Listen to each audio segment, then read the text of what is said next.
ओम नमो भगवते वासुदेवाय। ओम नमो भगवते वासुदेवाय। ओम नमो भगवते वासुदेवाय। नारायणं नमस्कृत्य नरं चैव नरोत्तमं देवीं सरस्वतीं व्यासं ततो जयमुदीरयेत्। नष्टप्रायेषु अभद्रेषु नित्यं भागवत सेवया भगवतीरुत्तमश्लोके भक्तिर्भवति नैष्ठिकी। कृष्णाय वासुदेवाय देवकी नंदनाय च नंदगोपकुमाराय गोविंदाय नमो नमः। हरे कृष्णा। हम पढ़ रहे हैं श्रीमद् भागवतम प्रथम स्कंध तीसरा अध्याय 30वां श्लोक 1330। एतद्रूपं भगवतो यरूपस्य चिदात्मनः मायागुणैर्विरचितं महदादिभिरात्मनि। भगवान के विराट रूप की धारणा जिसमें वे इस भौतिक जगत में प्रकट होते हैं काल्पनिक है। यह तो अल्पज्ञों को भगवान के रूप की धारणा में प्रवेश कराने के लिए है, लेकिन वस्तुतः भगवान का कोई भौतिक रूप नहीं होता। हरि ओम सहना भवतु सहनो भुनक्तु सह वीर्यं करवावहै तेजस्विनावधीतमस्तु मा विद्विषावहै। ओम शांति शांति शांतिः। ओम अज्ञानतिमिरान्धस्य ज्ञानाञ्जनशलाकया चक्षुरुन्मीलितं येन तस्मै श्रीगुरवे नमः। जय श्री कृष्ण चैतन्य प्रभु नित्यानंद श्री अद्वैत गदाधर श्रीवासादि गौर भक्तवृंद। हरे कृष्णा कृष्णा कृष्णा हरे हरे हरे राम राम राम हरे हरे।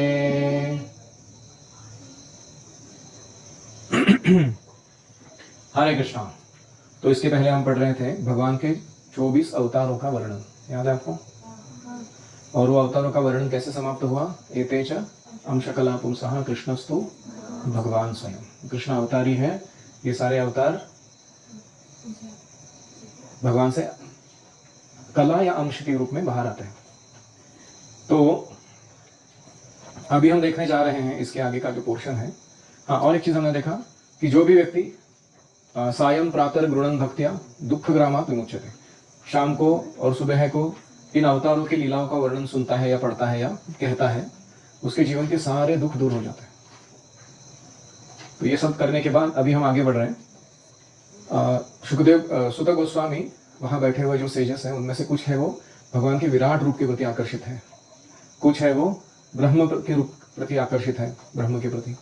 वहां बैठे हुए कुछ ऋषि मुनि है वो परमात्मा स्वरूप का ध्यान कर रहे हैं, और कुछ ऋषि मुनि भगवत भक्त हैं, भगवान फीचर को बहुत अपना मानते हैं। तो ऐसे अलग अलग प्रकार के ऋषि मुनि के संग में वो बैठे हैं और वो बोल रहे हैं, और वो उनके मेडिटेशन का जो रेफरेंस पॉइंट है उसको लेकर उनको कृष्ण से जोड़ रहे हैं।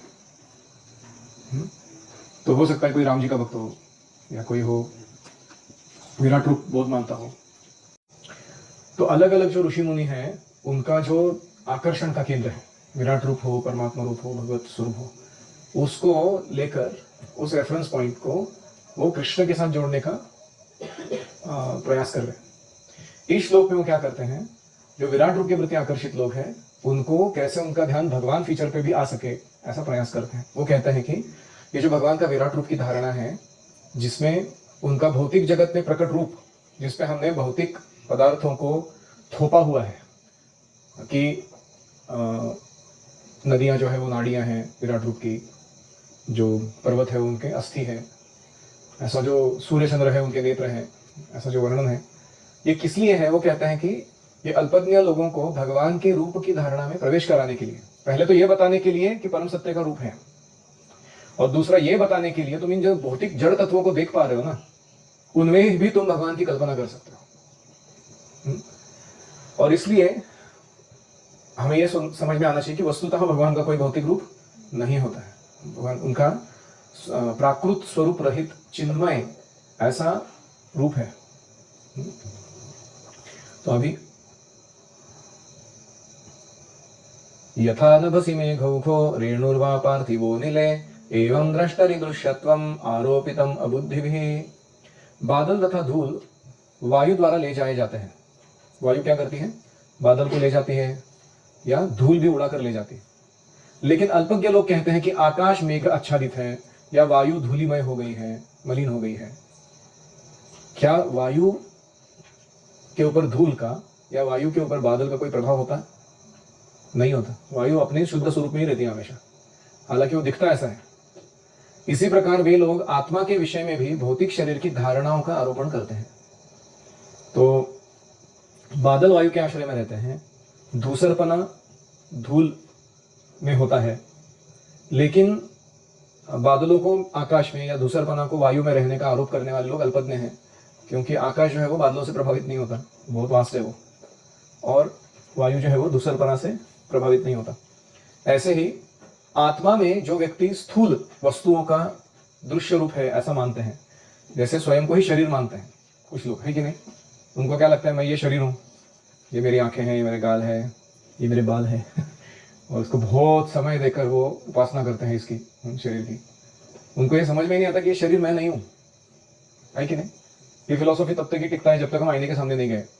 जैसे हम आईने के सामने जाते हैं तो हम भूल ही जाते हैं कि ये जो शरीर दिख रहा है ना, ये चमड़े का पोता बॉडी पे ओढ़ा हुआ मैंने, ये मैं नहीं हूँ।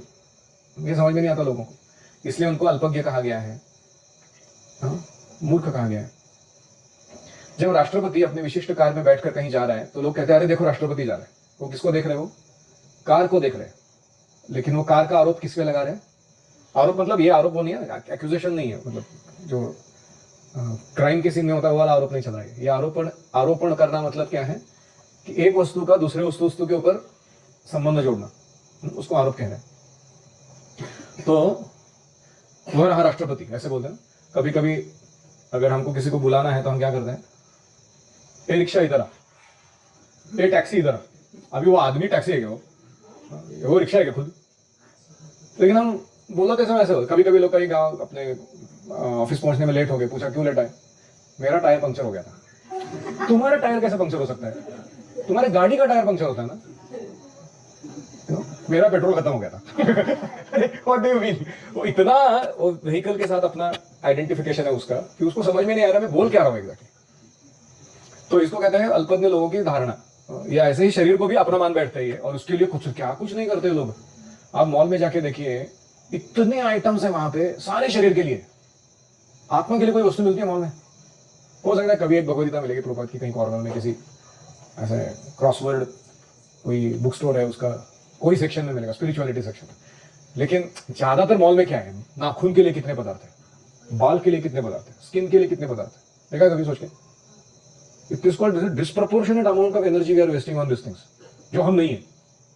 यानी शरीर जब जलाया जाता है तो सबसे पहले क्या जल जाते हैं? बाल, फिर जाता है चमड़ी, और फिर जाते हैं ये सब छटर पुटर नेल वगैरह सब चीजें, बोन्स सबसे एंड में बचते हैं जलने के लिए। तो things that after death are finished in no time, उसके पीछे हम इतने सालों साल इतने पैसे बर्बाद कर रहे हैं, इतना समय बर्बाद कर रहे हैं। इसको कहते हैं मूर्ख लोग, अल्पज्ञ। आप समझ रहे हैं?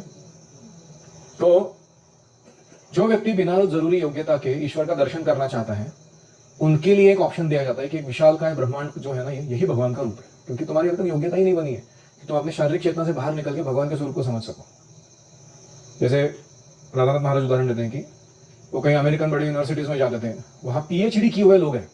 रूपा गोस्वामी के षट संदर्भ पर पीएचडी किया उसने, उसको क्या नहीं मालूम गौड़ीय वैष्णव सिद्धांत में, लेकिन वो आर्म चेयर में बैठ के हुक्का पी रहा है, वो दारू पी रहा है, हुक्का पी रहा है, और फिर फिलोसॉफी का डिबेट कर रहा है महाराज के साथ कि ये सही है कि नहीं, ये सिद्धांत सही है कि नहीं।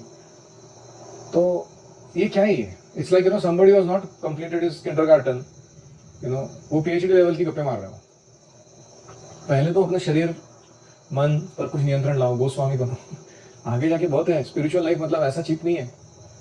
तो इसीलिए इन लोगों को अल्पज्ञ कहा गया है। अतः परम यद अव्यक्तम अव्यूढ़ गुण ब्रह्मितम अदृष्ट्वा श्रुत वस्तुत्वात् सजीवो यत् पुनर्भवः। रूप की इस स्थूल अवधारणा से परे रूप की एक सूक्ष्म धारणा है जिसका कोई आकार नहीं होता, जो अनदेखा होता है, अनसुना होता है, अव्यक्त होता है। जीव का रूप इस सूक्ष्मता से भी परे है। अगर इस सूक्ष्मता से वो परे नहीं होता था तो उसे बारंबार जन्म नहीं लेना पड़ता था, क्योंकि भौतिक तो शरीर तो छोड़ दिया ना उसने पीछे। एक और रियलिटी बचा हुआ है, वह सूक्ष्म शरीर, सूक्ष्म भौतिक तत्व, मन बुद्धि अहंकार। तो स्थूल शरीर छोड़ दिया पंच महाभूत का बना हुआ, वो विराट में विलीन हो गया, वो विराट पुरुष में, है कि नहीं। उसके बाद क्या बचा, सूक्ष्म देह बचा। अभी वो सूक्ष्म देह के कारण ही अगला जन्म ले रहे हैं, क्योंकि उसमें क्या बची हुई है, हमारी वासना बची हुई है, क्या भोग पेंडिंग है हमारे करने के एंजॉयमेंट्स। फिर नया शरीर धारण करना पड़ता है उसके कारण। अगर वो सूक्ष्म शरीर नहीं होता तो क्या होता था, हम भौतिक शरीर खत्म होने के बाद सीधा लिबरेटेड सोल हो जाते थे मुक्तावस्था। तो प्रभुपाद जी लिखते हैं जब जीव प्रगाढ़ निद्रा में होता है उसका स्थूल शरीर कार्य नहीं करता। डीप स्लीप में क्या होता है, ये बॉडी पूरा ऑलमोस्ट डेड के जैसा पड़ा रहता है, लेकिन फिर भी श्वास ले रहा है ना वो।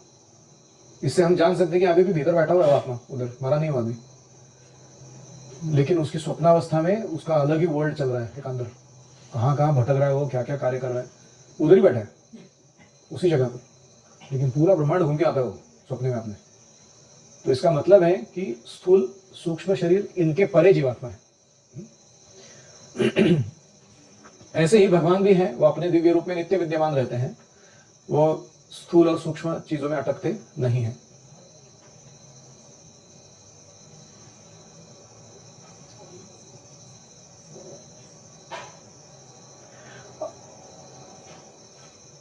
यत्रे में सदसद्रूपे प्रतिषिद्धे स्वसंविदा अविद्ययात्मनि कृते इति तद्ब्रह्म दर्शनम। जब कभी मनुष्य आत्म साक्षात्कार द्वारा यह अनुभव करता है कि स्थूल तथा सूक्ष्म दोनों शरीरों का शुद्ध आत्मा से कोई सरोकार नहीं है, कनेक्शन, उस समय वह अपना तथा साथ ही साथ भगवान का दर्शन करता है।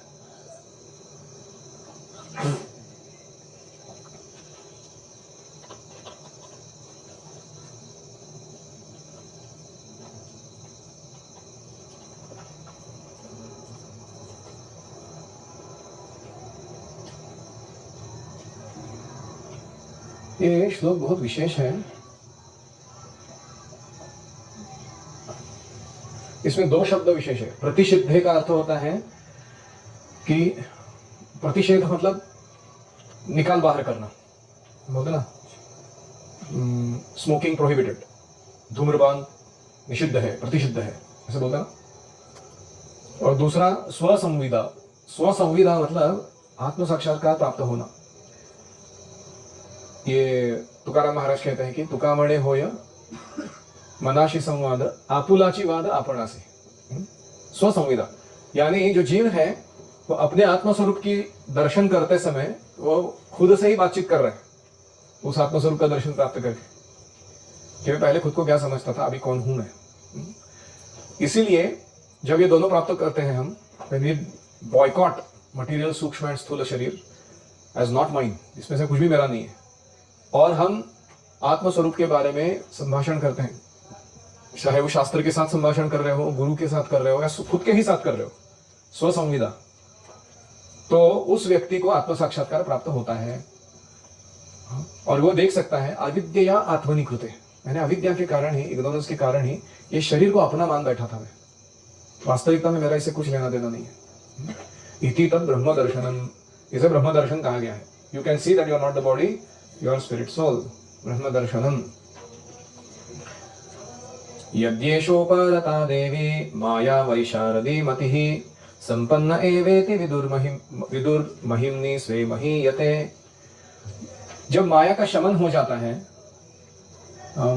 उपरता देवी माया, उपरता मतलब क्या है, जो माया ने पकड़ लगाया था ना उसके ऊपर, जकड़ उसको पछाड़ लिया था उसको, वो उसको उपरता, उपरत होना मतलब वो वहां से निकल जाना, उसके प्रभाव को कम करके चली जाना। उपरता देवी माया जब हो जाता है, यदि भगवत कृपा से जीव ज्ञान से संपन्न हो जाता है, वैशारदी मति है, ज्ञान से पूर्ण ऐसी उसकी मति हो जाती है, तो उसे तुरंत आत्मा साक्षात्कार का प्रकाश प्राप्त होता है। संपन्न एवं इति, ही बिकम्स फुल्ली, प्रभुपाद बोलते हैं संपन्न होना मतलब क्या है, वो सेवा से परिपूर्ण हो जाता है। He gives perfect devotional engagements, that is richest man in the world. और वह अपनी महिमा में प्रतिष्ठित हो जाता है, स्वे महिम्नि महीयते, अपनी महिमा में महिमा मंडित हो जाना, इट्स लाइक कभी कभी हमारे मॉडर्न टाइम्स में ऐसे बोला जाता है कि I am feeling I am in my elements when I am performing music. लोग बोलते हैं ना ऐसे कि कोई संगीत प्रेमी है और वो जो संगीत बजा रहा है, कोई सितार बजा रहा है या फ्लूट या वोकल सिंगिंग, तो जब वो उसको उस फील्ड में बहुत अच्छे अनुभव मिलते हैं, जब गाता है वो, तो उसको ऐसा लगता है कि कनेक्ट हो गया मैं ब्रह्म के साथ, उस लेवल पे पहुंच जाता है उस कला के माध्यम से। तो उसका अनुभव कैसा रहता है कि I M in my elements, मुझे ऐसा लग रहा है कि अभी मेरा जो अस्तित्व का प्रयोजन है उसको मैंने प्राप्त किया है, मेरे को और कुछ नहीं चाहिए। This is the best achievement. इसको कहते हैं स्वयं महिमनी महीयते। वो व्यक्ति को अपने आप में जो संतुष्टि मिल रही है और उसे अन्य किसी चीज की अभिलाषा नहीं हो रही है, साथ में उसके उस कार्य को संपन्न करने से लोगों को बड़ा आनंद आ रहा है, वो बहुत लाभ प्राप्त कर रहे हैं, तो वो उसकी वाह कर रहे हैं वो लोग अपने मन में, स्वयं महिमनी महीयते। जैसे प्रभुपाद जी को कभी कभी लोग कहते थे, स्वामी जी इतना महान कार्य आपने कैसे कर दिखाया, तो प्रभुपाद जी क्रेडिट नहीं लेते थे, कहते थे कि मैंने क्या किया है, मैं तो गुरु महाराज की इच्छाओं को पूरा करने का प्रयास कर रहा हूं। उन्होंने बोला प्रीच एंड प्रिंट, तो मैं वही कर रहा हूँ, इस्कॉन के द्वारा प्रीच, बीबीटी के द्वारा प्रिंट और इसलिए। लेकिन स्वयं महिमनी महीयते, ऐसा व्यक्ति जो गुरु के आदेश को अच्छे से पालन किया, उसकी सेवा के कारण उसको स्वयं के लिए आत्मसंतुष्टि और दूसरों के लिए आत्यंतिक लाभ दोनों प्रदान कर पा रहा है वो। This is called true glory of the soul. वो स्वयं आत्माराम है and is producing excellence in his work. ऐसा जब हमारा दिन आएगा, then we can realize this verse, संपन्न एव इति विदुः। वो निश्चय से उसको जान लो कि वो संपन्न हो गया, अपने लाइफ में परफेक्ट हो गया वो। तो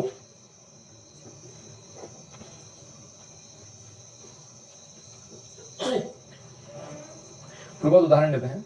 एक निपुण इलेक्ट्रिशियन होता है, वो क्या करता है, विद्युत शक्ति को कुछ चीज को गर्म करने के लिए या उसी विद्युत शक्ति को किसी चीज को ठंडा करने के लिए यूज करता है। जैसे वाटर हीटर में क्या कर रहे हो, इलेक्ट्रिसिटी का यूज गर्म करने के लिए, और रेफ्रिजरेशन यूनिट में क्या कर रहे हैं, ठंडा करने के लिए। लेकिन है तो इलेक्ट्रिसिटी ना, उसका अलग अलग इफेक्ट निकाल रहे, नहीं कहीं काम रहे। ऐसे ही जो बहिरंगा शक्ति है भगवान की, वो जीव को मोह में डाल के बार बार जन्म मृत्यु के चक्कर में फंसा रही है। वही बहिरंगा शक्ति जब कृष्ण आदेश देते थे उसको, वो बहिरंगा शक्ति अंतरंग शक्ति के रूप में काम करना शुरू कर देती है, और वो जीवन को शाश्वत जीवन प्रदान करती है, आध्यात्मिक आनंद प्रदान करती है, सेवा में एंगेज कराती है, और इस प्रकार उसका पूरा जीवन बदल जाता है। क्योंकि भगवान वो इलेक्ट्रिशियन है जो मैटर को स्पिरिट में और स्पिरिट को मैटर में कन्वर्ट कर सकते हैं उनकी इच्छा अनुसार। इसीलिए हम जो विग्रहों की सेवा कर रहे हैं, जितना हम भौतिकवादी हैं, हम सोचते हैं कि विग्रह भी जड़ तत्व से बना है, और जितने हम आध्यात्मिक रूप से बड़े हैं, उतना हमें उनका सच्चिदानंद स्वरूप सामने उभर कर आता है कि अरे ये तो स्वयं भगवान है यहाँ पर। सेम विथ, जैसे कोई स्त्री का सौंदर्य देख के मोहित होता है, वो क्यों मोहित होता है, क्योंकि वो खुद को पुरुष मान रहा है, खुद को ये शरीर मान रहा है, और उसको उसका शरीर मान रहा है उस आत्मा को, तो उसको अरे ये तो बहुत अट्रैक्टिव है। लेकिन जब उसको आत्मा साक्षात्कार हो जाता है तो उसको लगता है जैसे मैंने काला चड्डी पहना है, उसने नीला चड्डी पहना है, लेकिन अंदर बैठा हुआ व्यक्ति तो सिमिलर ही है ना, मैं जैसे ही हो दूसरा आत्मा, उसमें क्या आकर्षित होना नहीं होना। तो ऐसे वो उस शरीर को जड़ रूप में देख पाता है, जो पहले उसको स्पिरिचुअल समझ रहा था कि स्त्री का शरीर मतलब कुछ डिवाइन नहीं है, वो अभी तो देखने लगता है कि नहीं, इसमें कोई आकर्षण नहीं है। तो इसको कहते हैं संपन्न एव इति, you have become really rich spiritually. Spiritual richness के अलग अलग लेवल्स हैं। पहला लेवल है कि you get out of your flash business, sex life and over eating. Flash business मतलब देह के लिए जो हम कुत्ते जैसे ऐसे ये करते रहते हैं एंजॉयमेंट्स, उससे बाहर निकल जाता है। फिर और थोड़े लेवल आगे जाने से he comes to the, he gives up pretension in spiritual life. He becomes very straightforward and he becomes very honest and he's not trying to impress anybody. वो दूसरों के लिए कुछ कर नहीं रहा अपना श्रेष्ठत्व दिखाने के लिए, वो सही में कृष्ण को संतुष्ट करने के पीछे पड़ा हुआ। और एक लेवल आता है जिसमें उसको कोई अहंकार नहीं है, ईगो नहीं है, वो दूसरों को मालिक के रूप में, स्वयं को दास के रूप में देख रहा है। कोई भी अकम्पलिशमेंट जो है उसका क्रेडिट नहीं ले रहा है। तो ये और एक लेवल है, उसका क्रेडिट सारा कृष्ण को दे देता है वो। तो इसलिए he is considered spiritually rich. इसके आगे जाके और एक रिचनेस है, जिसमें उसको समझ में आता है कि कृष्ण का मेरा डायरेक्ट संबंध क्या है, मेरी एग्जैक्ट सेवा क्या है, और वो आध्यात्मिक रूप से उस सेवा में भौतिक देह में रहते हुए भी एंगेज हो जाता है। He is realized the spiritual form and service. तो ऐसे अलग अलग लेवल पे अलग अलग रिचनेस है, स्पिरिचुअल रिचनेस। आप समझ रहे हो? तो ये रियल वेल्थ है आत्मा के लिए, है कि नहीं? क्या आत्मा के लिए बहुत सारे पैसे कमाना या बहुत सारा पद प्रतिष्ठा प्राप्त करना ये रिचनेस है? वो तो भौतिक स्तर पर है, लेकिन ये रिचनेस जो वर्णन किया है ये हमें प्राप्त करने का जरूर प्रयास करना चाहिए। एवं जन्मानि कर्माणि यकर्तुर्वजनस्य च वर्णयन्ति स्म कवयो वेद गुह्यानि हृत्पतेः। इस प्रकार विद्वान पुरुष उस अजन्मा तथा अकर्ता के जन्मों तथा कर्मों का वर्णन करते हैं जो वैदिक साहित्य के लिए भी ज्ञेय नहीं है। वे भगवान हृदयेश है, हृत्पते है। देखो, कुछ श्लोकों में प्रभुपाद जी भगवान का वर्णन विराट रूप, कुछ श्लोक में आत्मतत्व का वर्णन आत्मा, और कुछ श्लोकों में उस कॉन्टेक्स्ट का वर्णन एज अ भगवान फीचर कर रहे हैं। आपने देखा सीक्वेंस में? तो ऐसा क्यों है? क्योंकि प्रभुपाद जी वो सुत गोस्वामी का जो इंटेंशन है कि वो किस इंटेंशन से एक श्लोक को किस ऑडियंस के लिए कह रहे हैं, हाँ, वो जानकर हमें दिखा रहे हैं। वो यही श्लोक अगर कोई इम्पर्सनलिस्ट ट्रांसलेट करेगा तो उसको लगेगा कि मानो ये आत्मा का वर्णन हो रहा है, जीव का वर्णन हो रहा है, कि जीव भी है, वो कैसा है, हृदयेश है, परमात्मा है, ऐसे वो ट्रांसलेट करेंगे। हालांकि ये सारे श्लोक दोनों को लागू होते हैं अलग अलग कॉन्टेक्स्ट में। अभी इसका ट्रांसलेशन देखते हैं। भगवान तथा जीव दोनों मूल रूप से आध्यात्मिक हैं, इसलिए दोनों शाश्वत हैं और दोनों का भी जन्म नहीं होता। भगवान का भी कभी जन्म नहीं होता, जीव भी कभी जन्म नहीं होता, और दोनों सनातन है। ऐसे ही दोनों अकर्ता है। अकर्ता मतलब क्या है? भौतिक रूप से कभी एक्टिवेटेड नहीं होते हैं।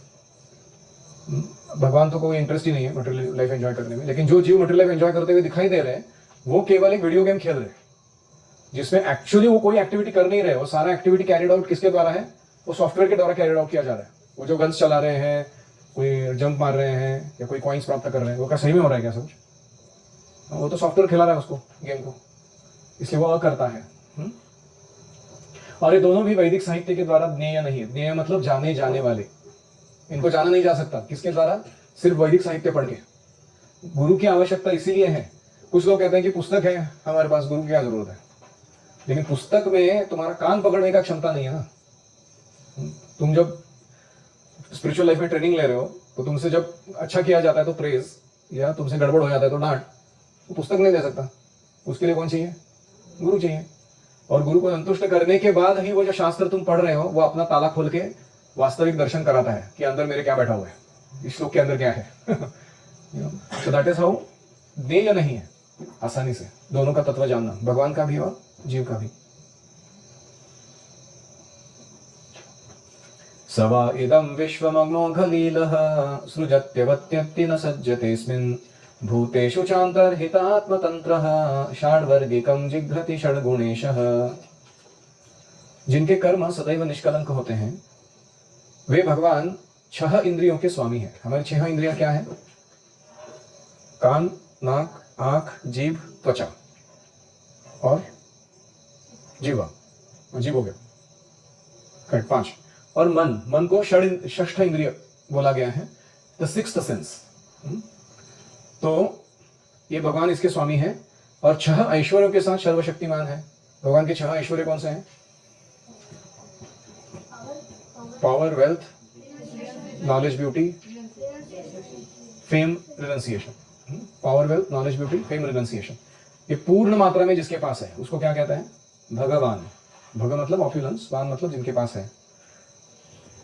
आजकल की दुनिया में क्या हो गया है? लोग सिर्फ ऐश्वर्य प्राप्त करने का मतलब वेल्थ प्राप्त करना ऐसा ही समझते हैं। The more you have money और wealth that much you are rich. लेकिन और 5 ऐश्वर्य है, वो अगर नहीं है तुम्हारे पास तो तुम्हारे वेल्थ तुम्हें आनंद नहीं देती। वो कौन से हैं? You have to have knowledge, how to enjoy that wealth, what to use it for. You have to have renunciation, detachment. You have to have beauty. You have to have fame or reputation amongst people that you are a noble person. तुम्हारे पास पैसा बहुत है, लोग गाली दे रहे तुमको, सब 2 number का माल कमा के लाया अभी, तो you will not be happy. Reputation matters, fame, फिर उसके बाद है strength to use it nicely. तो ये सब के सब जरूरी है। शरीर में अगर बल नहीं है, अगर हम बीमार हैं, अस्वस्थ पड़े हुए हैं, तो हम क्या एंजॉय करेंगे? Having wealth. तो ये 6 के 6 जरूरी है, इसको कहते हैं परिपूर्ण जीवन। और ये कृष्ण से ओरिजिनली आते हैं, हमें भी ये 6 के 6 प्राप्त करने का उनकी सेवा में प्रयास करना चाहिए। तो ये है छह ऐश्वर्यों से भगवान सर्वशक्तिमान है। वे भगवान ब्रह्मांडों की सृष्टि करते हैं। अब ये वर्णन तो आत्मा को लागू नहीं हो सकता। ब्रह्मांडों की सृष्टि करना, ब्रह्मांडों का पालन करते हैं और रंच मात्र भी प्रभावित हुए बिना उन ब्रह्मांडों का संहार करते हैं। वे समस्त जीवों के भीतर विद्यमान रहते हैं और हमेशा स्वतंत्र होते हैं।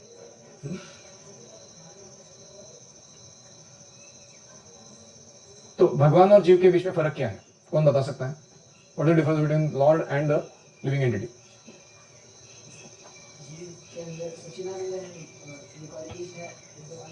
हाँ, भगवान के पास जो ये सच्चित आनंद या फेम, ब्यूटी, नॉलेज, रिनंसिएशन, वो सब गुण फुल है, इनफाइनाइट है। जीव में कितने हैं? अंश मात्रा है, छोटे से मात्रा, क्वांटिटी ज्यादा नहीं है। फिर हाँ, भगवान जीव का भी कारण है। जीव हो सकता है एक स्काईस्क्रेपर बिल्डिंग का कारण है, या कोई विमान बना दिया उसने, या अंडरवेयर बना लिया खुद के लिए, लेकिन ही इज नॉट सर्व कारण कारण। ठीक है, वो भी भगवान से इंग्रेडिएंट लेके बना रहा है, अपना खुद का इंग्रेडिएंट तैयार नहीं कर रहा। ठीक है, और कोई फर्क? हाँ, भगवान अल्टीमेट क्रिएटर है और हम उनके, हाँ, क्रिएटेड है। ठीक है, हाँ, भगवान बहुत बड़ी कामें करते हैं, हमको नहीं समझ में आता वो ब्रह्मांड को पालन कैसे करना है। हमको अपना लॉकर संभालते संभालते प्रॉब्लम आता है कि नहीं? पूरा ब्रह्मांड कैसे संभालेंगे? तो भगवान भौतिक संतापों से परे है। हाँ, उनको त्रिविध ताप नहीं सताते, आध्यात्मिक आदि भौतिक आदि लगे। हमको सताते हैं, हाँ या ना? अभी नींद आ रहा है, आध्यात्मिक दुख, या किसी को कोई मन में तीसरा विचार चल रहा है, या कोई डिवोटी फ्रेंड तंग कर रहे हैं, आदि भौतिक दुख। तो ये सब भगवान को संताप नहीं होते हैं। और भगवान सबके इंद्रियों के स्वामी हैं। हम केवल अपने शरीर के स्वामी हैं छोटे से, लेकिन भगवान सभी इंद्रियों के स्वामी हैं। जैसे कोई एक खेत है, एक खेती करने वाला किसान उस खेत का मालिक है, लेकिन राजा जो है वो सारे खेतों का मालिक है, इंक्लूडिंग दैट किसान। तो ऐसे ही हमारा एक क्षेत्र है शरीर, इसके हम कंट्रोलर हैं लिमिटेड सेंस में, लेकिन सारे जीवों के जितने भी शरीर है, उनके मन है, बुद्धि है, अहंकार है, सबके कंट्रोलर कौन है? भगवान है। तो इसलिए हमें भगवान के इस तत्व को अच्छे से जानना चाहिए। न चास्य कश्चिन निपुणे न धातु रवैति जंतु कुमनीश ऊतिः नामानि रूपाणि मनो वचोभिः संतन्वतो नटचर्यामि वाद्यः। टोटल 38 हो गया ना इस अध्याय में? I think so. आगे है। I think will pause here, क्योंकि टॉपिक बड़ा फिलोसॉफिकल है। अगले समय कंटिन्यू करेंगे। किसी का कोई प्रश्न है?